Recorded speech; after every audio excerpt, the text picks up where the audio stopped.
ಗದಗ ಜಿಲ್ಲೆಯಲ್ಲಿ ಕಳೆದ ಸುಮಾರು 5ರಿಂದ 6 ತಿಂಗಳಿಂದ ಜಿಲ್ಲಾ ಪಂಚಾಯತಿನ ಕಾರ್ಯನಿರ್ವಾಹಕ ಹುದ್ದೆ ಖಾಲಿ ಇರೋದು. ಜೊತೆಗೆ ಕಳೆದ 1 ವರ್ಷದಿಂದ ಗದಗ ಬೆಟಗೇರಿ ನಗರಸಭೆ ಆಡಳಿತ ಇಲ್ಲದಕ್ಕಾಗಿ ಏನು ಗದಗ ಜಿಲ್ಲೆಯ ಜಿಲ್ಲಾಧಿಕಾರಿಗಳಿಗೆ 2 ಹುದ್ದೆಗಳನ್ನು ಸಹ ಪ್ರಭಾರಿಯಾಗಿ ನೀಡ್ಯಾರ. ಮುಖ್ಯವಾಗಿ ಏನು ಜಿಲ್ಲಾ ಪಂಚಾಯತಿನ ಮುಖ್ಯ ಕಾರ್ಯನಿರ್ವಾಹಕ ಅಭಿಯಂತರರು ಹುದ್ದೆ ಗ್ರಾಮೀಣ ಭಾಗದಲ್ಲಿ ಅನೇಕ ಅಭಿವೃದ್ಧಿ ಪರವಾದಂಥ ಯೋಜನೆಗಳು, ಚಿಂತನೆಗಳು ಮತ್ತು ಕಾರ್ಯಚಟುವಟಿಕೆಗಳ ಕುಂಠಿತ ಆದ ಕಾರಣ ಜಿಲ್ಲಾಧಿಕಾರಿಗಳ ತಮ್ಮ ಅಧೀನದಲ್ಲಿ ಸುಮಾರು 36 ಇಲಾಖೆಯ ನಿರ್ವಹಣೆ ಮಾಡತ್ತಾರ. ಅದರ ಜೊತೆಗೆ ಏನು ಗದಗ ಬೆಟಗೇರಿ ನಗರಸಭೆಯ ಆಡಳಿತ ವ್ಯವಸ್ಥೆಯನ್ನು ಏನು ಜಿಲ್ಲಾ ಪಂಚಾಯತಿನ ಮುಖ್ಯ ಕಾರ್ಯನಿರ್ವಾಹಕ ಹುದ್ದೆಯನ್ನು ನಿಭಾಯಿಸೋದು ಭಾಳ ಕಷ್ಟ ಆಗ್ತೈತಿ. ಯಾಕಿಲ್ಲೇ ಇಂಥ ಮುಖ್ಯವಾದಂಥ ಹುದ್ದೆಗೆ ಅಧಿಕಾರಿ ವರ್ಗ ಬರತ್ತಿಲ್ಲ?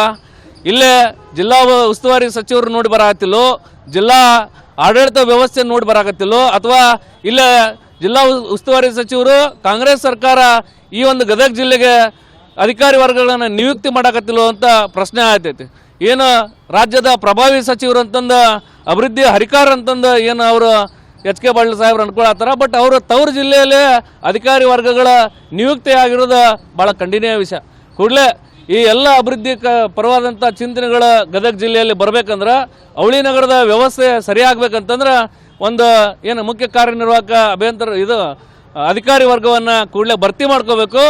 ಗದಗ ಬೆಟಗೇರಿ ಅವಳಿ ನಗರದ ನಗರಸಭೆಯ ಏನು ಕಾನೂನು ತೊಡಕೈತಿ ಕೂಡಲೇ ಅದನ್ನು ನಿವಾರಣೆ ಮಾಡಿ ಆಡಳಿತ ವ್ಯವಸ್ಥೆಯನ್ನು ಮತ್ತು ಪುನರಾರಂಭ ಮಾಡಿದಾಗ ಮಾತ್ರ ಗದಗ ಜಿಲ್ಲೆ ಮತ್ತು ಗದಗ ಬೆಟಗೇರಿ ಅವಳಿ ನಗರ ಅಭಿವೃದ್ಧಿ ಪರವಾದಂಥ ಇಚ್ಛಾಶಕ್ತಿಯನ್ನು ಕಂಡುಕೊಳ್ಳೋಕೆ ಸಾಧ್ಯ ಆಕೈತೆ ಅಂತಂದು ಈ ಸಂದರ್ಭದಲ್ಲಿ ನಾನು ಮಾನ್ಯ ಜಿಲ್ಲಾ ಉಸ್ತುವಾರಿ ಸಚಿವರಿಗೆ, ರಾಜ್ಯದ ಸರ್ಕಾರಕ್ಕೆ, ಸಿದ್ದರಾಮಯ್ಯ ನೇತೃತ್ವದ ಸರ್ಕಾರಕ್ಕೆ ಕೂಡಲೇ ಎರಡನ್ನೂ ಸರಿಪಡಿಸ್ಬೇಕಂತ ಆಗ್ರಹವನ್ನು ಮಾಡ್ತೇನೆ. ನಮ್ಮ ಜಿಲ್ಲಾದೊಳಗೆ ಸುಮಾರು 1.5 ವರ್ಷದಿಂದ ಗದಗ ಬೆಟಗೇರಿ ನಗರಸಭೆ ಒಳಗೆ ಏನು ಚುನಾಯಿತ ಒಂದು ಟೀಮ್ ಇತ್ತು, ಅದನ್ನು ಕಾನೂನಿನ ನೆವ ಹೇಳಿ ಅವ್ರನ್ನ ಸಸ್ಪೆಂಡ್ ಮಾಡಿಟ್ಟು ಆಡಳಿತಾಧಿಕಾರಿಯಾಗಿ ಜಿಲ್ಲಾಧಿಕಾರಿಗಳನ್ನು ನೇಮಕ ಮಾಡಿ ಅವ್ರ ಮುಖಾಂತರ ಆಡಳಿತ ನಡೆಸತಕ್ಕಂಥ ನಮ್ಮ ಕಾನೂನು ಸಚಿವರು ಇವತ್ತು ಕಾಂಗ್ರೆಸ್ ಅಂದರೆ ಇವರು ಬರೇ ಪ್ರಜಾಪ್ರಭುತ್ವ ಅಂಥೇಳಿ ಅದು ಒಂದು ಸಂವಿಧಾನದ ಪುಸ್ತಕ ಹಿಡ್ಕೊಂಡು ದೇಶ ತುಂಬ ನಾಟಕ ಮಾಡ್ಕೊತ ಹೋದರು. ಇಲ್ಲಿ ಏನು ಜನರಿಂದ ಆಯ್ಕೆ ಆದಂಥ ಒಂದು ನಮ್ಮ ನಗರಸಭೆಯದು ಏನು ಆಡಳಿತ ಇತ್ತು ಅದನ್ನು ಕಾನೂನಿನ ನೆಪ ಹೇಳಿ ಅಧ್ಯಕ್ಷರು ಉಪಾಧ್ಯಕ್ಷರು ಇಲ್ಲಾರ್ದಂಗೆ ಮಾಡಿ ಇವರು DC ಅವ್ರನ್ನ ಅಲ್ಲಿ ನೇಮಿಸಿ ಅವ್ರ ಮುಖಾಂತರ ಇವರು ತಾವು ಆಡಳಿತ ನಡೆಸಕತ್ತಾರ. DC ಅವ್ರಿಗೆ 38 ಇಲಾಖೆ ಹೊಣೆ ಜೊತೆಗೆ ಮತ್ತು ನಗರಸಭೆ ಆಮೇಲೆ ಜಡ್ಪಿಗೆ CO ಇಲ್ಲ, ಸುಮಾರು 6 ತಿಂಗಳಾತು. ಇವ್ರನ್ನ ಎಲ್ಲನೂ ಅವರು ಹೆಂಗೆ ನಿಭಾಯಿಸ್ತಾರೆ ಅನ್ನೋ ಒಂದು ಸಾಮಾನ್ಯ ಜ್ಞಾನ ನಮ್ಮ ಸಚಿವರಿಗೆ ಇರಬೇಕಾಗಿತ್ತು. ಇದು ಇರಲಾರ್ದಕ್ಕೆ ಇವತ್ತು ನಮ್ಮ ಜಿಲ್ಲೆಯಾದ್ಯಂತ ಅಭಿವೃದ್ಧಿನೇ ಇಲ್ಲ, ಎಲ್ಲಿಯೂ ಅಭಿವೃದ್ಧಿ ಇಲ್ಲಾರ್ದ ಕಾರಣ. ಯಾಕಂದ್ರೆ ಅವ್ರಿಗೆ ಒಬ್ಬರ DC ಅವ್ರಿಗೆ ಎಲ್ಲ ಇಲಾಖೆ ಜವಾಬ್ದಾರಿ ಹೊರಿಸಿದ್ರೆ ಏನೇನಂತ ಅವ್ರು ಕೆಲಸ ಮಾಡಬೇಕು. ಇವರು ಎಲ್ಲೆಲ್ಲೇ ಆಯಾ ಕಟ್ಟನಾಗ ಅಧಿಕಾರಿಗಳು ಇರಬೇಕಾಗಿತ್ತು, ಅಲ್ಲಿ ಪ್ರಭಾರಿ ಅಧಿಕಾರಿಗಳದಾರ, ಅವ್ರನ್ನೆಲ್ಲ ತೆಗೆದು ಫುಲ್ ಟೈಮ್ ಏನು ಆಫೀಸರ್ಸ್ ಇರಬೇಕು, ಅವ್ರನ್ನ ನೇಮಕ ಮಾಡುವಂಥ ವ್ಯವಸ್ಥೆ ತಕ್ಷಣ ಆಗಬೇಕು, ಅಭಿವೃದ್ಧಿ ಕಾರ್ಯಕ್ಕೆ ಚಾಲನೆ ಕೊಡಬೇಕು.